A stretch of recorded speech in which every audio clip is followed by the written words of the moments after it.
Welcome everyone to the Talk to Me United podcast, the podcast about Manchester United's tactics. My name is Andy, and on the opposite side of the screen is Ali. Manchester United 2, hands up if you hate Tottenham 0. And West Ham 1, United 1. United Strand does not get his hair cut, but United are 13 out of 15 points under Carrick and haven't lost in the Prem since December 21st. We're on a 9-game unbeaten streak. We will break down the goals for both games, stats, and the upcoming match against Everton. We also want to say sorry for our Fulham review. Our file got corrupted on upload, and the only thing that survived was the clips of the goals, which we uploaded on all of our social media, and we got some good, content reaction with that. So keep it up. So with that, all that being said of our technical issues and the past two games, Ali, what are your thoughts? Yeah, man. So obviously, I think a lot's being made out of, the United strand and his haircut and all this, but it's like what you said, 13 points out of 15, really solid return. Cobby's back in the team. Bruno's on fire. Bruno's on fire in moments, right? Um, Mm-hmm. and so if we look at that Spurs game, yeah, I think before that sending off, that's an end-to-end game. We didn't have complete control of it. I liked how we were playing, but our defense isn't solidified just yet. And I think we kind of saw that a little bit against West Ham, right? There's still midfield and defensive issues. Um, and I think the breaking down the low block is another thing which is in the Spurs game was unlocked within a really smart, intelligent way. But I think overall in the Spurs game, that second goal, I really like to see that. Just kind of took the edge off of everything. I think really like once that sending off happened, which it's I think it's a red card based off of reputation. Like I didn't think it was. I think if like Mbumo does that, I don't think he's really maybe getting a red. I think Romero just has a reputation for doing that. I thought he was a little harsh, but yeah, it changed the game, man. It changed the game. We had a lot more possession. We were able to take our time.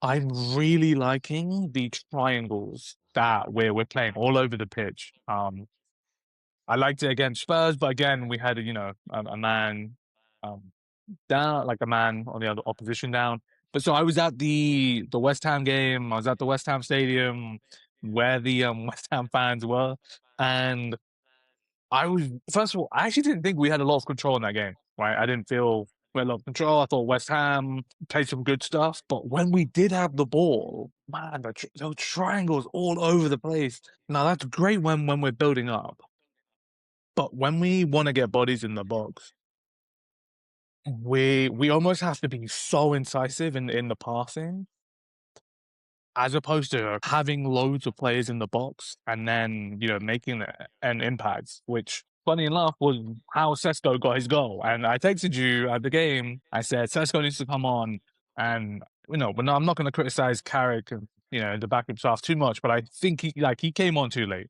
Sesko should have come on earlier. He had a great impact, great finish. And you should have heard the West Ham fans, man. I actually did feel sorry for them because I mean they're fighting relegation and they were a minute away from 3 massive points. Yeah, United, we would keep our unbeaten streak going on. But yeah, I'm just feeling from Carrick ball. It's a lot of triangle, great midfield play, but we don't get enough bodies in that last line, particularly in the box. Like we have the bodies on in the wide areas. It's just in the box. Um, I also think Mbumo's ineffective on the left, man. We can't have him on the left. He needs to be on the right, you know? I think, and I really like Ahmad as a 10, but I think we need Mbumo more so on the right. If we're chasing a game, I would take Ahmad off and then put Go on or something like that. But Mbumo on the left is just a bit ineffective sometimes. He's not like Dorgu, man. Like Dorgu's gonna give you something different. So yeah, those are my sort of takes from both games. Yeah. So what did you think? No, I agree with most of your assessment there. I just think, Carrick Ball, in terms of the philosophy, I think I sent you this tweet about a reporter asking him about if he's using the Enrique method of having, your anchor players on the wings and as your center backs, and then couple of whether you have whether two of your midfielders, the 6 and the 8 are part of the anchor or just one of them, and then everyone else is, like, floating. So you kinda see those principles in it, and Carrick did not disagree with it. He's like, "There is a philosophy behind the anchor system, and then you have the floating that leads to the triangles to lead to chances in creating it." So I think tactically, we're not far off from being an elite team. I don't think, like, this is just, like, anything crazy or revelation. I just think this is just one step of the evolution to get to us to the back to the top. But like you said with the low block, I just felt like we needed height in that game because they were crossing the ball to Brian, and he was just not getting handle on it against West Ham. And then I felt like should have had more height. Yeah, I definitely should have brought in Sesko like earlier around like the 60th minute and just have him. Yeah. And then it was quite funny that throughout the game before Sesko comes onto the pitch, we were doing crosses into the box, right? And nobody's there really getting on top of it. And then when Sesko comes onto the pitch, we stop crossing balls into the box and we kind of like starting to thread it to his feet and trying to go like inlet from there and outlet passes, etc. So I kind of felt like you already had the game plan. Just do your crosses into the box and let him get a bite on it, and we've probably gotten something. I felt like what I've been saying for the past few weeks, with Ruben, now with Carrick, is like these games Manchester United last season or so would lose, but because the mentality has changed, now they're drawing these games and winning games like this. And we could have easily won that game if Xerxes' header went into the net in the 90 something, like the 94th Oh, minute. There was another chance that we could have scored earlier till he's do 1-1, and then Sesko he had scored, 2-1. So that game was willing to take, but a point is a point. We continue our unbeaten streak, it is fine. At this point with the United strand, just because of like the players have come out, Carrick has come out that like they don't really care about this. And that how now all the noise are coming out of like he's just grifting, like he's getting all these like brand deals and things of that nature. yeah. I just feel like, bro, give it up now. Just cut your hair. Like, give up the grift. The players don't care about it anymore. Nobody, stuff. I think it's now just becoming like a huge distraction with the team. Like, just cut your hair for the sake of it. Like, you've 400 what like 400 and something days of not cutting your hair, and the past like this past season people cared about it. It's like you've lived long enough. Like, it's time to like cut your hair and move on with life. If you want to do another streak, just change it to 5 games unbeaten. Start off at that point. I think 5 wins was a little bit too much, but they would have already hit your 5 games unbeaten streak. Also, too, you have the women's team making fun of him because they won 6 games in a row, and they were making fun of it for when cutting their hair when they scored a goal. It's like, give it up, bro. With that being said, I think yes, I think we are moving in the right direction. But I think the whole talk about future manager if with Carrick could get the job, I just think that he needs to show a better job of beating the low block, like turning these draws into the points. And I think, we've both been saying that of like how we know we can do well against the top 6 teams because it's pretty much, counterattacking and vibes or like for Arsenal, possession and control and then hit them. So, but we always knew about the low block, and the low block is the key. So, and we're now into that stretch of the season of like 6 or 7 games where we're not facing a top 6 team. So, again, that unravels Ruben. Hopefully, doesn't unravel us down with Everton upcoming. Yeah, it's an interesting one, isn't it? Like, I think I think there has been like an element of luck in our wins, but there's been good control and good moments. And Carrick can't introduce a unique playing style in the time he's got. He's just going to engineer the team in by playing the players in the right positions. They're a good moments team. Any team is going to be a good moments team when you have Bruno Fernandes, one of the best like number 10s in the game. Um, but I think if we look at the foundation, I'm looking at Martinez, Kobe, and Bunmo. I want to say like a Sesko. You need to build around these players. right? And you need a coach that's gonna embody like those players. Like we don't know what Bruno's going to be doing. We don't know if he's going to leave or what if he's going to be doing something. Um, and yeah, I just like I think those players that I mentioned, you know, including Le Mans, like they're all solid players. So yeah, like for now it's working, right? It's working. I do wonder. I think I think Sesko starts next game, man. I think you need to start him.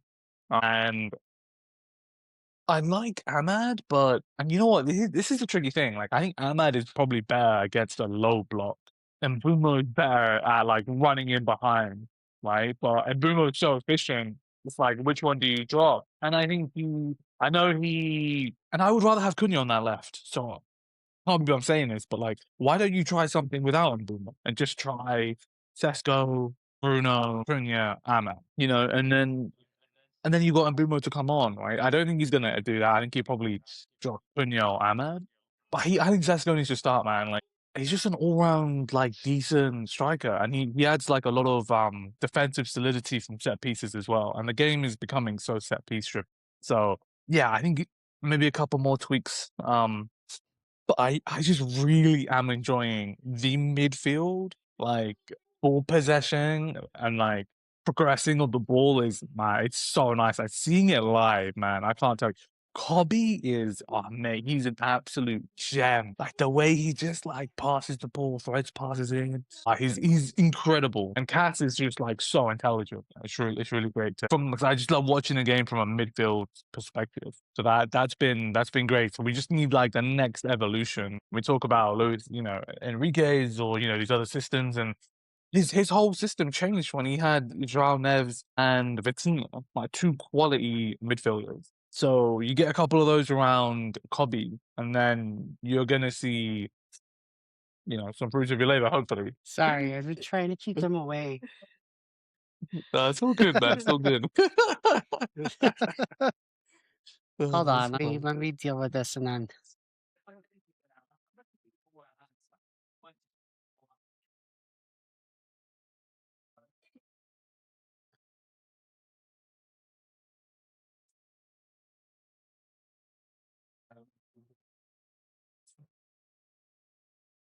sorry about that. I've seen the whole family, man. Yeah, I know, right? Now, do you want me to clip that out or do you want me to keep that in? You could keep her in as a stuff because you're still talking No, I'm in joking. I'm your joking. you're still talking. All right. Good God. Because you're hold on, let me yell at them. Hold on.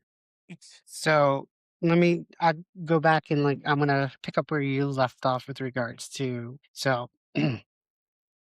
so I don't disagree with you. It's just that it's kind of hard for like who do you drop in terms of Ahmad, Cunha, or Brian because like I've seen a lot of like tweets and stuff of like you should drop Ahmad because you know, but people are looking at from a goals and assist perspective that he's not has produced anything in the past couple of like 10 games or whatever. But that's kind of misleading because he did create about like 6 to 8 um, goal or assist opportunities, but just hasn't converted, whether it be the other players or himself. So he does add that flair to it. But I think, you know, with this one game a week and stuff, it's going to be hard to, you know, drop players because it's like nothing's really broken in the system. You know what I'm saying? Like nothing's Like, really broken. Like nothing's broken. Like we haven't lost or anything, or like we haven't really gotten exposed or anything like that to the point where it's like you have to make personnel changes. So I just think right now, maybe you just give Ahmad a little breather and you do the Sesko, Cunha, Bruno, Brian as as the, you know, your top four, you know, and then you have Ahmad come in to give either Cunha or Brian a break around the 60th minute or so or 75th just to break it up. But I mean, I don't know I just think that, you know, nothing's broken, why fix it? I think it's working out for everybody because he's still Sesko's still coming on and scoring goals, right? It's like it's one thing if this was like if this was like Holland, right? If he still had Holland and stuff, I don't think he's an effective coming off the bench because he feels like he's the type of player that needs to be in a rhythm to get to score goals. With Sesko, it feels like, he's there. He can get one in just being on the pitch for like, 25, 30 Ah, minutes. I think yes, but, like, that's him being on the pitch for 25, 30 minutes. Imagine if he starts, right? He's gonna be, I feel like he'd be a lot more fresh, and it's fine. He's 22, right? The reason why he's so effective coming off the bench is because it's a completely different dimension for the opposition, right? It's, Hmm. um I wouldn't say strength, but like he can run, he can hold up really good, and he's getting a lot less touches, and he's becoming a lot more clinical. Um, so I totally value like him coming off the bench. But it's like you you kind of want to start games like with a lot more intensity, right? And I think we're quite compact in the midfield, and like I think Mbeumo and Bruno, that doesn't work in a low block. Mbeumo starts and it's not even Mbeumo and Cunha, like, what I saw was, it's, 4-2-2-2, right? It was, Hmm. Mbeumo on the left, Ahmad on the right, Cunha and Bruno up top, and I think Cunha and Bruno work really well together because they're really good at roaming. I Hmm. think Mbeumo is less good at roaming when he comes onto that left-hand side. Bruno and Cunha, they could do it on the left and they could do it on the right. And Bumo on that left-hand side, it's like having two like left wingers when Luke Shaw's there. Like Luke Shaw can give us the width there, right? And I think later in the game, I think forgot Luke Shaw. Someone came off, and then the three at the back got shifted, and I think Ahmad went to something happened. Yeah, Lama went left. Euro came on, was kind of like Yeah, the right.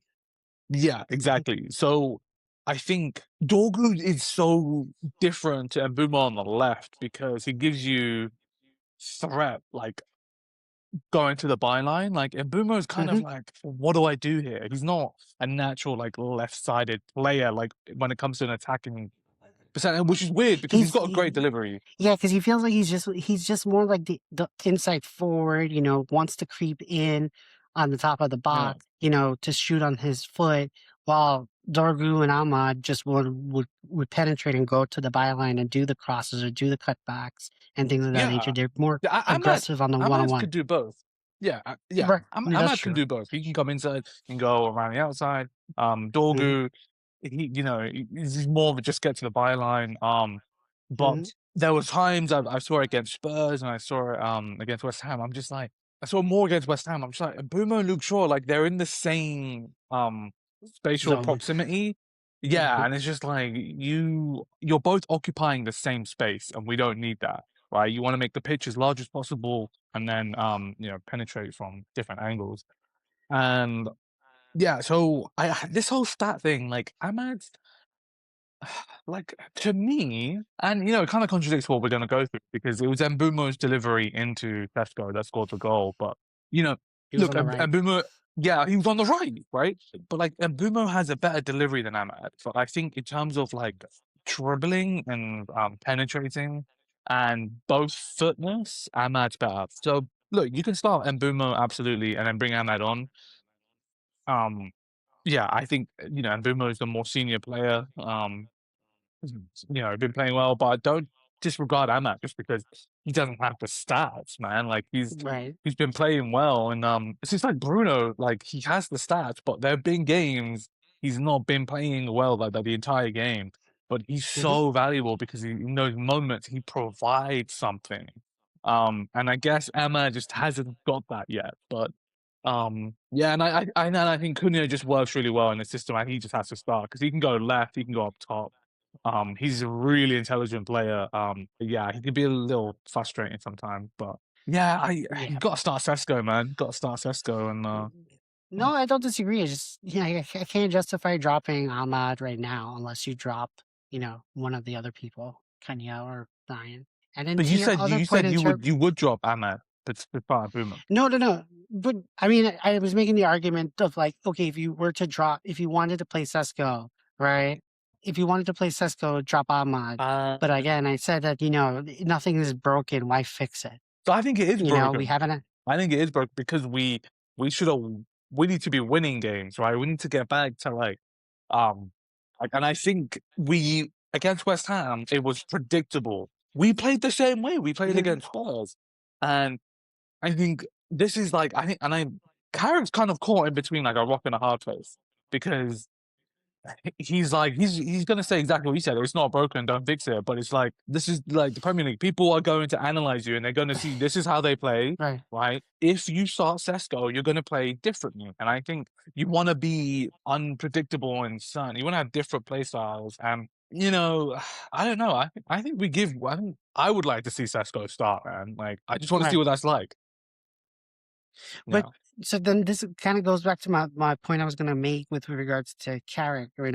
Carrick can't really influence his philosophy, right? He's just trying to do things to win games, and that's is where I don't want us to get gaslit, like under the caretaker of Ollie, of like we were winning games, we were winning it fashionably and things of that nature, and then we give him the permanent job, and then when the permanent job hits, it's like day and night, or like it's or under Ollie, it was just, counterattacking and vibes. Yeah. Yeah. No. So that's Exactly. why it's Right. like it's a rock and a hard place of like, he has his anchor, he has his basic philosophy, the midfield looks better in terms of the spacing and the issues and things of that nature that we saw with Ruben and then Ten Hag. That's better there, but it's like, is this the real deal if he's getting to get the permanent job? Because there was a lot of noise this week about, you know, us going through the managerial process right now, and we're probably not going to get a Tuchel or anybody like that because of whatever style or whatever control they want to do. That it's coming to the point where we might end up with Carrick as the full-time manager. Look, if Carrot can show me different ways of playing, something that Ollie didn't do, right? It was counterattack and vibes, right? That the players do what they do. Very much like I'm not gonna say like Real Madrid, because Real Madrid is an engineer team. It's like you let the players play, you just gotta keep the egos in check. We're not like that, right? I think we were like that, probably under Ollie a little bit. But what I want to see is Carrick. Like I've seen how you play against a top team. How do you play against, a low block? And if the best way for me to see that is you're gonna need to use Sesko, right? But I want to see a play style. We need bodies in the box. I like what you're doing in the midfield. I really like that. I think he's sprinkled some stardust in there because Bobby's playing unreal football, and that's been a major issue for us. And Lisandro Martinez is balling out, man. Oh my god, this guy! Like when I'm watching him, when I watch him against West Ham, when he's on the ball, the whole entire front line, one player is making like the in behind run, right? And, trying to run in behind because they know he's got the ball, and that's a sign of a player that can distribute really well. The way he's breaking through the lines, you know, he's giving the team that carrying getting a job, whatever. Personally, like I need to see a lot more of like how you're gonna go against playing against a low block, and utilizing your forwards, right? I've not seen that, and yeah, you could draw a game, absolutely, that's fine against West Ham. Like I wasn't particularly impressed by that performance, so that's why like I'm not getting carried away by this train. Um, I do think, yeah, like Luis Enrique would be good, man. Like you mentioned it, and I was like, oh, it's like so far fetched. But like hearing that, he wanted the job previously, man, that would be an incredible scout. I don't want Tuchel though. Like, I just don't like him. I've been miserable, man. I don't like him. He makes you I miserable hate for England. yeah, I don't. I mean, yeah, I don't really watch England games that much, but it's so boring, man. Even his Chelsea team, I was like a boring watch. Like they were incredibly efficient. I'm not gonna lie, incredibly efficient. And where's Mason Mount in all of this, man? Like, where is I'm he? telling you, That's your boy. I'm telling you, I'm telling you, he is the snitch, and they benched him because apparently he's not quote unquote injured. So apparently that's the rumor. He's the snitch Was for he on the releasing all bench? the lineups. No, for the past 2 games, he hasn't been on the bench and he's not quote unquote hurt. Wow. I don't. Yeah, yeah. He needs to follow Ruben wherever Ruben goes and play, two Well, games for him, and just exactly. wow everyone, and then get injured. That's what he needs to do. Exactly. Exactly. Because I don't know. Oh, and before we finish and go to the clips and the rest of our show, just remember, Sir Jim, two of us are both immigrants here. And we love United. We're not no tax, stealing, tax dodging, nothing like that. Like you are now a steward of Manchester United. You can't be saying those things. So that's my 2 cents on this whole like Get out of my club, man. Actually, get out of my get out of club. my club. Like, Like yes, get out of our I'm club. telling you, man. I'm out here in the Middle East. I might need to ask someone to buy Man United. It's like, no, it's All right. So let me go pull up the stats so we could do that and then Everton. So thank you again, Ali, for breaking down the clips. Now, again, as presented by White Scout with the clips and the stats here, the match report for the Spurs match we'll start off with. So, it's 2-0. So as always, we just like to go to the positional map where we see this back three. Let's just face it, guys. Like, Carrick is using a back three. This is what it is. You know, like Ali has said in the beginning of the intro of like how Martinez is going in and breaking the lines. He just sits in this back three and just breaks those lines. He has pretty much Casemiro ahead of us. So depending on the games, when we have the ball in possession, we definitely are a back three, 2-5 attacking up front. And tends to be the formation that we have. And then we just go to the passing map. As you can see, it's just very, very tight. I do like the low being back in the back three. I think it's solidified in the past like 5 games now that we've seen Carrick play. The lows tends to be here with he's been playing Maguire and well, Martinez. man. Like, little He's been shout out playing to well. Delo. I'm not, He's been playing yeah, well. Yeah, he's simplified his game, and he's been playing well. And we give him a lot of stick, but credit where credit's due, man. yeah. And then this healthy triangle, you like to talk about triangles, but let's talk about this Martinez, Casemiro, and Kobe. This is a very good, strong triangle of where everything is coming through. And I think this is the strength of the team to go forward in terms of breaking down the lines and breaking down opponents' thoughts. Yeah, I know. I think that's totally true, man. Like, the way Leacher, Cass, and Kobe link up. I think specifically Leacher and Kobe, like, that's the foundation we need to build off. But it's a really great foundation. Yeah. Mhm. And then we're just going to go back to the stats. So for the pressing, back to our under 10 presses. And what's it called? Pressed even harder in the second half, even when the Spurs were down to 10 men. This is something I like to see. And this is something, I was kind of concerned about Fulham because we did really step off the gas when it came against Fulham. We were doing like 20, we're in the 20s for that game. Like that was like that's like Ali stats. And I was like, let's just see if this is a continuing trend.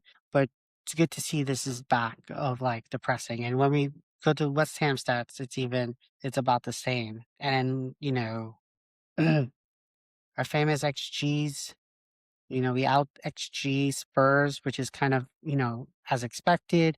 And this is now like the third game not in a row, but the third game where it was equal play from Carrick through the middle and on the wings. And each of them had like about the same amount of XG and we won 2-0. So shout out to the system, shout out to all of that. Any thoughts, Ollie? Yeah, I mean against 10 men, it's gonna be easier, and statistically, that's why that second goal was so crucial.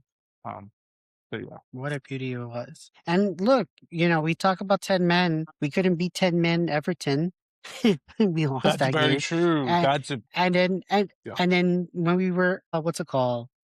10 men against Chelsea at home, it was like a tale of two games. Like we definitely dropped off. But this was like the most complete performance, and I'm not even gonna say, you know, "Come on, lads, it's Tottenham," because Tottenham has been our boogeyman team for the past few seasons. So, shout out to bringing it to them. Dude, I think you need to zoom in when you do that.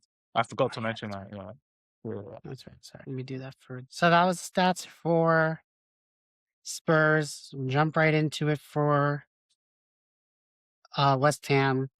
So West Ham is very compact. You can see their low block with the 4 in the back and, their central defensive midfielder. Again, we had our 3 in the back in possession with Casemiro in front, and then you have Luke Shaw roaming. It's pretty much like the same position. It's kind of weird of seeing back-to-back games where it's like you can theoretically make the argument that this is 3-2 and 5 up in the front, but we know that Luke Shaw likes to roam around, and we also know that Kobe tends to drop in and back. So, uh, and then when we go here, you can see the very tight 3 in the back, Casemiro. Luke Shaw was a little bit more advanced here, and again, like in the previous game, this tight triangle with Martinez, Casemiro, and Menu. Any thoughts? Yeah, no, that, so West Ham, they took off Wilson out of the starting 11 and they put in Potts on, so they had an extra body in midfield. So I think like we played some good stuff at times, but we didn't have control because they had a lot of bodies in that midfield. Hmm. So that's where like a certain play style will help you overcome that, and that's gonna take preseason, that's gonna take hours on the training pitch. Something that Ruben, was trying to do. Um so yeah, I think that's why we're probably gonna get like some draws or like a loss here and there. Because in terms of control, I wouldn't call us a team that controls games. Um, I Right. can see the potential there for sure because Cass and Bruno have the ability, and Kobe, they all have the ability to control a game. But you're never gonna control the entire game. It's just you wanna make control it enough to where you are dictating, you're game managing um, the score or incidents that are Right. happening, and we're not there yet. We're not at that maturity level yet. Right. Because when we look at all the top teams, we look at the Liverpools, seasons before, City, now Arsenal, they're all averaging like 55 plus percent possession of the game, and they can control it and they know what to do. They win the ball back and then they just knock it around side to side, over the top, down the lines and stuff, and they, score goals. And then, when the opposition has the ball, they press. And then, see, this is the weirdest thing though. It's like we didn't have control of the game because it felt very lopsided. That's why when I saw the pressing stats, it's like, oh wow, we actually did put a shift in, you know, especially in the second half, five passes for West Ham before we pressed. It's like, Yeah, that's I a think West Ham that's were a a has bit yeah, they weren't so good in possession, to be honest. Like um mhm. we pressed them and then they would just like kick it along. Like Sochech was playing. Um yeah, but there wasn't it's weird because when you do that to a team, you would expect to once you press them and then you got the ball back, control the game. But then, like West Ham would, the amount of bodies they'd have back, they'd get the ball, and it was just a repeated cycle. Which is why I was like, oh, if we had Sesko, at least we can play the long ball, and then he can hold it up, and then he could link. But Carrick didn't listen to me, man. He didn't listen. Nope. He listened too late. He brought him he brought him on too late indeed. And then this was kind of like a nulling stat of like XG was just like even for both teams and flat. And then here, they try and out this is where it was uneven in terms of the attacking flank, and they try to thread everything to Brian, and yeah, that didn't work out too well throughout the game.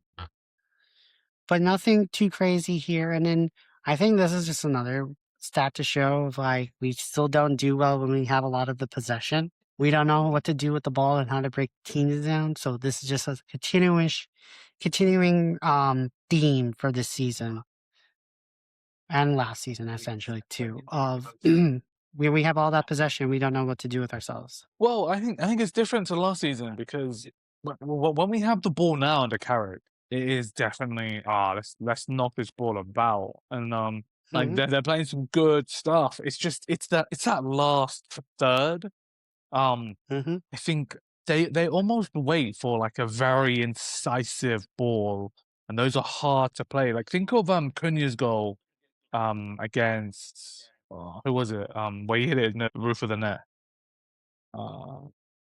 It wasn't Spurs. No, it was the game The before, when Cass Fulham. Yeah, when Cass hit the no look pass, like, it was just one other, I think it was Bruno or someone was just in the box, one other person, and Cunha scored, right?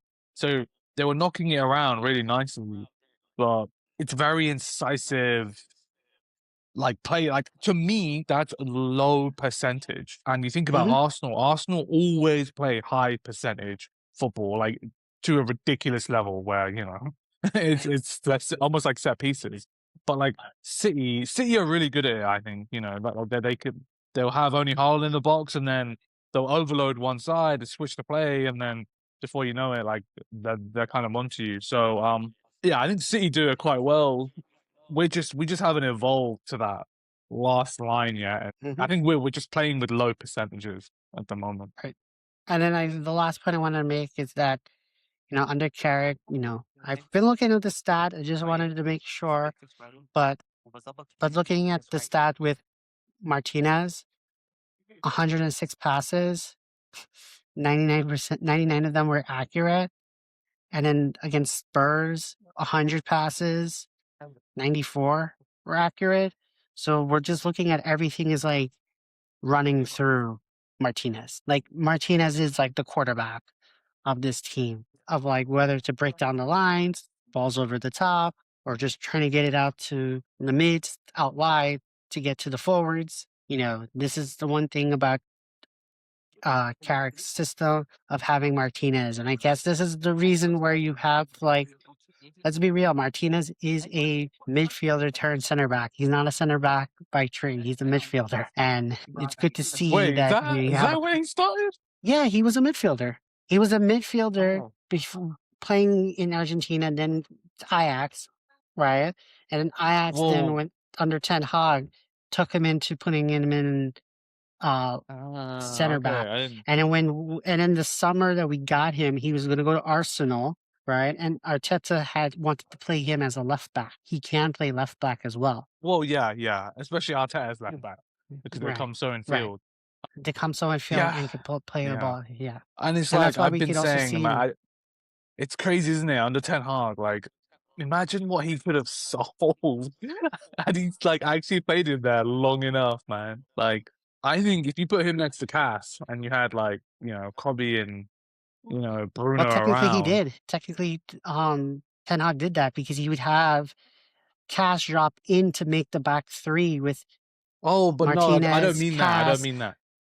I Oh, mean okay. in the You wanted him midfield. I go mean into midfield. in the Got it. midfield. Yeah, no, you can't have like, Cass is an issue because of his pace, and it's the same with Harry Right. Maguire, and it's the same way when, like, when you're like, "Oh, we press really badly." Like, listen, at West Ham, that our press was like, it just wasn't. I know we might have pressed them quite a lot, but it wasn't effective Wasn't pressing.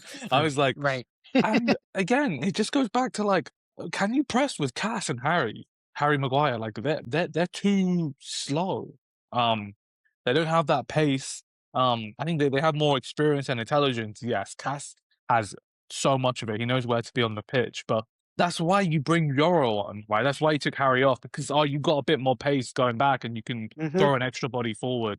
So I think pressing wise, like, you know, um, because I think Aiden Heaven, like, he's also one of those, can play in the midfield. You almost think he can play in the midfield. Martinez is different level, man. I'm, I think in terms of progressing the ball, this is the best we are seeing him play for Man Hmm. United. Like, it's so impressive. And yeah, like, I think the reason why you wouldn't want to put him into midfield is it's like having an extra midfielder, like, as a centre back, like, in terms of progressing the ball. Um, De Ligt and Harry and Euro, they can't really do it. Heaven, he's getting there. Like, it's going to take another couple of years. Yeah, it'd be interesting to see if, we had him as a six, man. The only thing Well, is it just depends on. Trust me, you will lose a lot when he doesn't when he's a centre back in terms of progressing the right. ball. Heaven is great, but sometimes he plays the wrong pass, and Leach almost always plays the right pass. He's probably one of the best in the Premier League at doing it. Trying to think, Well, yeah, who so now else? this is the thing that I was thinking about, right? Is that there are reports that United are looking to get a left winger who could play like left back, like it's good defensively, right? Because then I would think if you get that person there on the left wing side, you can essentially put uh let's say Shaw stays as your left back, right? Shaw, your right center back, and then Delo as your back three. And then you have Martinez pushing up and sitting alongside your six. Because then defensively, your left winger would be going back and forth, doing the defensive work and being and occupying the space that Luke Shaw should be in. Same like how I don't Ahmad like is. Shaw as a centre back. I know I think he's I mean, he played like well, yeah, because no, I just think there's look, you know what it is, I'm getting so used to winning. We've had this period of time where we've won, four in a row and then we drew one, right? Because every player is playing in their position. And Luke Shaw, like under Ruben, I was giving him a pass because I'm like, you're not playing in your position. But now I'm like, no player gets a pass, right? We're fighting for top four, right? We're fighting this isn't like I don't have that like same forgiveness that I had like under Ruben, right? Every player's playing in their position, so I'm just like, no, like ruthless. Luke Shaw, if you're only going to play left back, like you can play centre back in an emergency, right? Or in a back three, yes, like just like you're saying, but that's only in an emergency cover. Um, I think Luke Shaw, like you're gonna have to be like a backup left back. I think he's still good, but I just think we need a new left back because we just need someone a bit more athletic. Yeah. Yeah. I No, just totally don't. right. So we're up to like the 15-minute mark. I think this is where Oh, okay. stuff will start getting crapping out. So Okay. let's stop here. Yeah. I'm gonna go get the kids and stuff because let this upload and then I will text you back in like 10-15 minutes with the link to the Zoom and then we could jump on there and do the clips. Yeah. Yeah. Upload it now. Upload it now. Yeah. Yeah, Yeah. Message me. So finish the call. Um, yeah, I'll finish it and then have you done it? Have you that's it. finished it? All right, so What are your thoughts? shout out to you for breaking down your first set piece goal on the podcast because we try to avoid this as like Yeah. we try to avoid this as you know as a plague here, but we try to do what we can. But no, this is good. As some of the tweets have been saying so far about this is halal ball versus haram ball at Arsenal that they do here. This is a clean corner kick goal. Awesome. And yeah, shout out to the analysts at United for looking at how to break down Spurs. This is a very clean classic goal. We, like you said, yeah, we're one man up, but no complaints here. Absolutely, and big shout out to Johnny Evans. I think Carrick said was the mastermind for this. So yeah, man, nice to see Johnny Evans back at the club and for a finish, man. Yeah, I just wanted to go back and like we only got two players in the box, but we got all these triangles. So yeah, that's Carrick ball. What are your thoughts on that, man? Terrible with the triangles. Like, look at how Luke Shaw is in that middle, and it just shows from when we do the stats of just showing where he is on the pitch relative to Casemiro and stuff. But yeah, honestly, I thought when they hit this, it was like this seems like a bad pass, and it is going to go over Sesko's head. But then I didn't realize that Bruno was right there. But what a world class finish from Bruno to do that. But yeah, that was the goal. What are your thoughts on that? This gives me PSTD from the goal in the summer when we were at the game against West Ham because it was like the ball just Bowen came through from the Bowen. back. You know, Kobe and Ugarte was running back and tried to get it, and it just still slipped in. I think like as much as we say that what's it called? Kobe's doing a good job. I think, this is something, he should have done better with it. And, it is what it uh, you know, just looking at the play and just how Luke Shaw just I don't know what Luke Shaw was doing at the start of the play just to go in and just get taken out. And then yeah, the play of the space in the back. Those are my Yeah, thoughts. yeah, I think yeah, Luke Shaw has two couple of mistakes here. It's kind of hard, isn't it? Like it's does he take out Bowen in the first instance? Does he try better positioning to make sure that this ball doesn't come out? You got to credit Bowen and Suchek in this play. Like it's really good from West Ham, and we can be doing better. But yeah, just some like yeah, I just get Brian should be playing at the top and or on the right wing. And then yeah, the ball to Sesko. Hold on.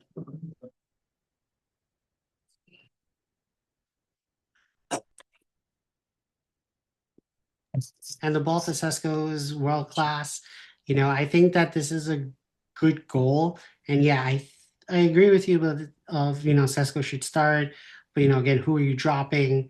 And then from that, it's I don't know. I feel like with Sesko on top, it's like I don't know if it becomes too predictable in terms of you're just going to cross balls in or just getting to his feet, and the teams will just, you know, close down those gaps, whether it be going out to stop the cross or just clogging up all the passing space to him, if that's the style. But, he's able to find a way to score this goal, and what a world class it is. That's a world class finish. Like, the sky's the limit for yeah, him. absolutely yeah. No, it's definitely a world class finish. Yeah, I think what did you say right?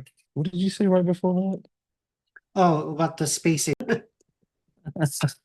Yeah, no, I think it's a really good point. I think I think he's not really suited into Carrick's like the way he's playing because the more like I'm seeing it and watching Cunha and Bruno as those two up top, like it's very fluid between Cunha, Bruno, Ahmad, and then Mbeumo. Really fluid. Like they'll all be running into different spaces and especially like the interchanging of positions.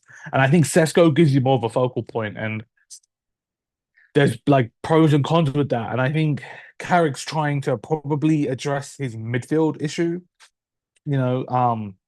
And I think if you add Sesko in there, you're gonna lose some of that fluidity, which may make you less defensively solid in terms of retaining the ball. Because around Cass, you need legs, and we play quite narrow. Especially when Dorgu was here, like Dorgu and Ahmad were really narrow with Kobe and Cass.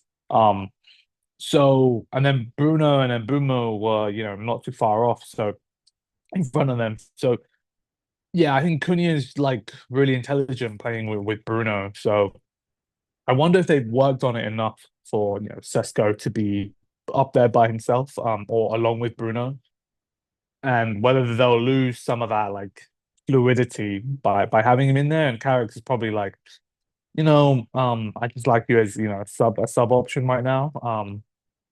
But I think when you go to like somewhere like West Ham where it's going to be a physical game, you have to have Sesko in there, man. Like we need to build him up as a physical player, and he's not the most physical, but eventually, he's going to end up getting there because he's like sink or swim, right? In the Premier League, like you just have to be physical, and he's got the dimensions for it.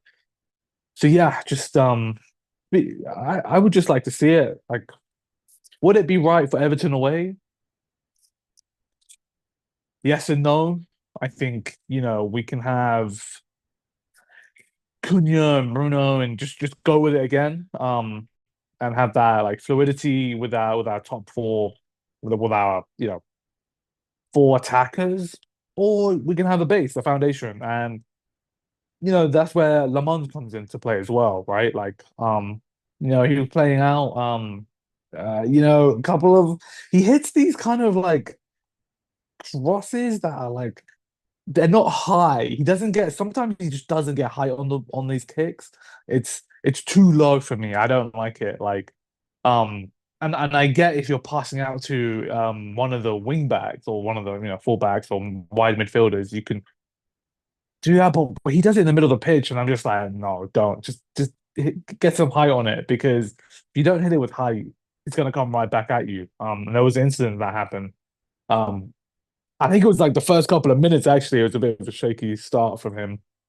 But yeah, I think if you have Le Mans there, like he's a decent kicker. He can find Sesko. And we've seen that already this season. So if you're away from home, you might want to alleviate some pressure by playing that ball, over. And the same with Lisandro Martinez. Like he has that ability too. So, you know, yeah, we have like two dimensions right now. But the more I think about it, I think Carrick is trying to help his midfield out by having players that are probably more mobile, more fluid, that are going to help out. And it's Cass. They're helping out Uncle Cass because there are so many gaps there, and unless you have players that are willing to run, which they weren't doing for Ten Hag, and like I feel like they were and they weren't doing it for Amarim. Like he had a mixed bag, but you can tell under Carrick they're running for him. Like it's a big difference. Like in how they've been told to. Maybe it's just more simple instructions like, okay, wide players, you tuck in, forward players, you fill in the gaps by the wide players, and we're going to be compact. So, I don't know if it's really simple instructions and the players are just getting it, or if the players are just embarrassed of like, you know, how bad they've been performing at Man United. But They're playing for yeah. 25% of their Oh contract. yeah, yeah. That has to be it, right? Like, Mhm. but I think also that they are obviously you can see that they're happier under Carrick, right? Like everyone's probably playing, yeah, everyone's playing in their position. Um, yeah, but they're definitely like I feel like it's just the desire is there. Like we need to look at the running stats. I think we need to look at the running stats. Compare them to Ruben's, but you just see more desire from the players No, that's on the fair. pitch. No, that's fair to say. I also do think that this team can, go on a run. We are on a 9-game unbeaten streak. By the time we play Everton, it'll be 2 months since we've lost in the Premier League. Oh wow. We last lost Yeah, but at Villa December 21st, and we play Everton on the 23rd of Feb. So technically, yeah, calendar wise, it's 2 months. that, those Uh, draws were annoying though. I can't lie. That well, Burnley draw against Fletcher with but Fletcher. that's the difference between we're not really in the title race, right? I will say that I also did say at the beginning of the season that if we lose more than 5 games, it's over. We're still sitting on that five, but the draws are picking up pretty high and quick that we can't Yeah. draw anymore. Because like right now, if we were to win out the season, it's 81 points. And some of the simulations that people are saying we're going to win the league gets us around 70, between 77 and 79 points. So when you're realistically looking at it, we can only just draw or lose one more game from now till the end of the season. Like Which is the margin not of gonna error, happen. the margin of Yeah. error is very slim. Yeah, But I now can see that us get drawing like a but couple more right. games. But look, Chelsea didn't help themselves, Liverpool didn't help themselves. So now it's becoming to the point where we have a little bit of breathing room for fourth, where we sit right now. Yeah, I think top five. It's gonna be. I think Villa are gonna drop. Hmm. I can see Villa dropping, and I can see us Liverpool and Chelsea all like doing well in that. I think Chelsea are gonna be fine. Liverpool, I'm not too sure about. Like they'll either drop or they'll supersede us. Right? It's one or the other. But if we don't get top five from the position that we're in, playing one game a week right now, The that's players don't deserve shocking. it. Yeah, the players don't deserve that Yeah, 25% it's, increase in their salary. Yeah, like no, it will be really shocking right now. We're in a great position. And yeah, I think it's just like people are saying, "Oh, we'll play West Ham. It was an extra game that week." Like that's so ridiculous. Like, these are the Man But United players, and I get it. Like we're not used to it. but Um, then that's kind of a jarring fact that this midweek games that we've played have not been great, and we only play one game a week for how long? It's like, come on, guys, like that can't be an excuse. You guys should be fresh, and you guys it should just be an evolution of how you played on the weekend because you guys played on the first game of the weekend. You guys played at 12:30 on lunchtime, and then you had the whole weekend to relax and get ready for Spurs on Tuesday. Like I don't know what West more do they Ham, yeah, want. And then sorry, West Ham. And then yeah. now you don't play FA and you're not and you're playing at the end of the weekend. You're playing on Monday Night Football at Everton. And it's like, guys, there shouldn't be no excuses. Then you got Yeah, another no. Yeah. weekend, then another weekend game, and then you're back again. There's a midweek game in the first week of March. Ah, okay. Yeah, it'll be very interesting. Who are we playing in that middle weekend? I think it's Newcastle. I could be wrong. Hold on, let me Oh, okay. just. That'll be So yeah. it's. Let me just check. It is. So we played Palace that weekend. Yeah, it's Newcastle away that weekend. That midweek, Oh, that's a tough game. Say James Park. That's a tough game. and then Um, yeah, and then it's what is it? Uh, then we don't play for another 10 days. We're home against Villa. 5 days later, we play Bournemouth, and then it's the March international break. So we only got like one, two, three. Sorry, one, two, three, four, 5 games before international break in March. right. Yeah. And the other thing is those other teams, they're going to be playing Champions League. They're going to be playing FA Cup, but they're going to, you know, Hmm. that's going to help them in the rhythm, but they're also going to get tired, man. So, Champions League football absolutely has to be like, yeah, I think, yeah, yeah, it's honestly, it's almost like inconceivable that we don't get Champions League at this point. Just in terms of like the facts. But who knows? Someone might figure like how to play against us, right? Like how West Ham just completely packed that midfield. All right, if we don't find answers, if Carrick and the team don't find answers, then we're right back to square one. And yeah, it's I think just securing Champions League football would be everything for United at this point. No, totally agree because that brings in. Well, I think we already see they can recruit players without Champions League, right? Because you got Cunha and Brian without Champions League. I think that's a different. I think Man United has a big enough pull that we can still get players, not all the players, but players without Champions League football. But if these guys want to play for that their full money contract, get their, instead of 25% off of their wages, they have to be in Champions League. I think this team, honestly, there's a foundation there now, Hmm. right? This isn't a manager that's come in and that's gonna like try and play different players in different positions, right? We don't know who the manager is going to be, but you've got 4 or 5 players there that are the foundation, and they do know how to go on a run. So, and those players, like half of them have won the FA Cup, so they also know how to win Hmm. something. So just keep Leacher, Kobe, Bruno and Cunha, you know, just got to keep them fit. And like I think a lot of the attacking surgery was done this summer. Like we Right. bought three quality attackers, and now it's just the midfield. And One or two defenders. with yeah, probably a fullback. So Hmm. yeah, it's just yeah, we're in a lot better position than it's just a different light than under Ruben, right? Like we could have won those games under Ruben, and we're still like, dude, like what's happening to Kobe? Like, why is Bruno in this position? This, that, and the other, and yeah, we gotta just wait and see like what they do. But the midfield is going to be so interesting because City need midfielders. Liverpool need midfielders. I don't get why Arsenal need a Arsenal don't need a midfielder. I've heard somebody try to be like, Arsenal needs a midfielder who could break the lines and, go box to box. And then it's like somebody didn't reply back. Then why do you spend 100 million on Declan Rice? And It's just Zubimendi can do that as well, man. and the because player I heard that they want Tonali, and I'm like, that's just greedy. You're Tenal getting too and greedy now. actually the player that I saw that they wanted was Baleba. Like under that tweet, it's like That's Baleba stupid.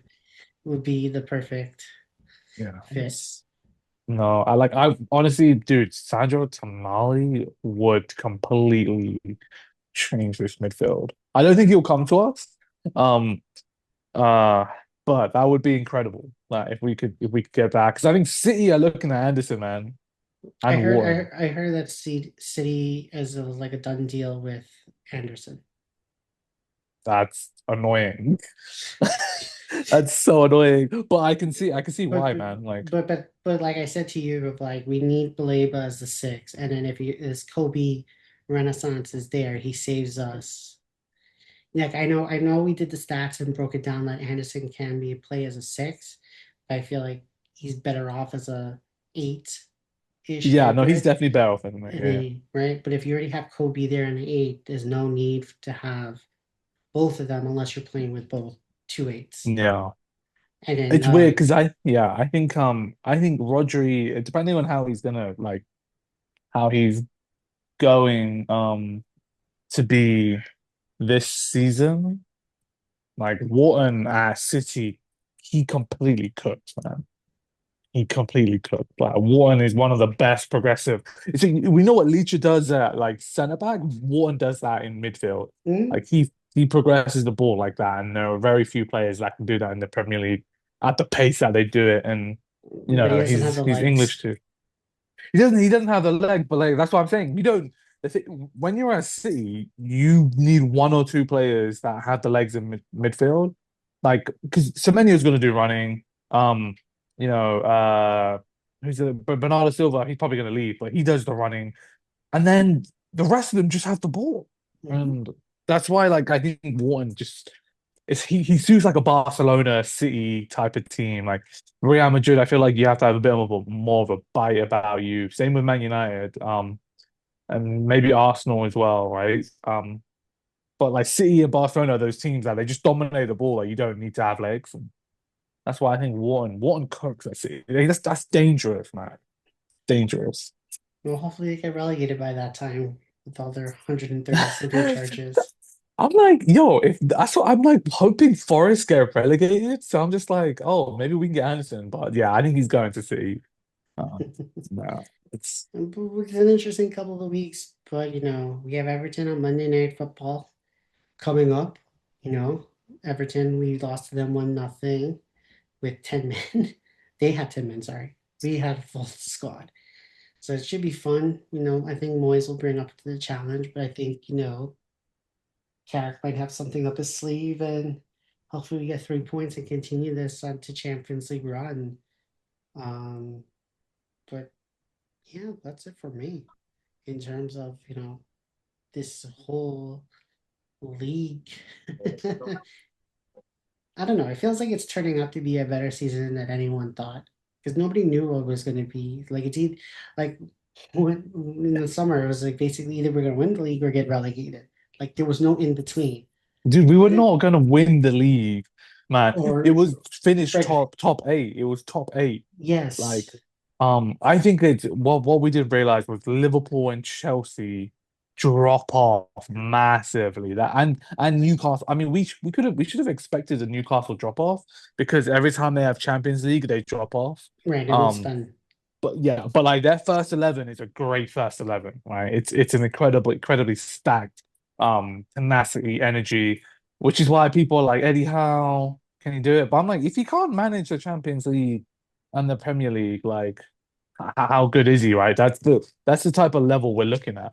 Um, but yeah, like yeah, I think it's been a weird season because it's like we've dropped so many points. under Ruben, and Fletcher. yeah, and Fletcher, yeah, like people were hyping up Fletcher so much. I'm just like, this guy's not done anything, man. Hmm. Like Carrick's done like even before he got this job, like he's done some stuff for us, and I mean, Middlesbrough did like reasonably well as well. So, I'm so glad that he's performing well right now. But yeah, it's been a really funny season, man. It's like that's why it's so important that we capitalize on, Liverpool's downfall. Because if Liverpool get Europa League football, that's the funniest thing ever, man. Like, nah, and I think that they're in that position right now, right? They're sixth. So that's why I'm kind of hoping Aston Villa drop off, but they don't drop off too much. Um, like I hope, like I think dude, honestly, like we're fighting for third. We're fighting for third. I think that's as high as we can go, we can get to. Um, and yeah, like we're fighting for that position. Yeah. So we'll leave it for the others to kind of Come fight, catch us. hopefully. Yeah. Or as as the Shaun of the Dead meme, still below Manchester United. Mind the gap, Liverpool. All you Scousers. Oh, you cut off. Sorry, you cut Oh, off. okay. Can you hear me now? Yeah, yeah, I can hear you. Yeah. So as like the Shaun of the Dead meme, still below Manchester United. Mind the gap, Scousers. But Anyway, Ali, it was a pleasure breaking down two games. So like I said, sorry for full review. We got crossed with our technical difficulties. Hopefully this will not happen for this one. But if you're listening to it, it did not. But again, if you're new to the channel, please like and subscribe. We've seen all the comments on TikTok and all the social media. Keep it going. We're providing content, and let us know what we could do better. But it was a pleasure. Again, we'll have our Fulham review after the game sometime next week, and we'll take it from there. Hopefully, United gets 3 points in the bag and continue this run to Champions League football. Ollie, it was a pleasure. pleasure too, bro. All right, everyone. Peace.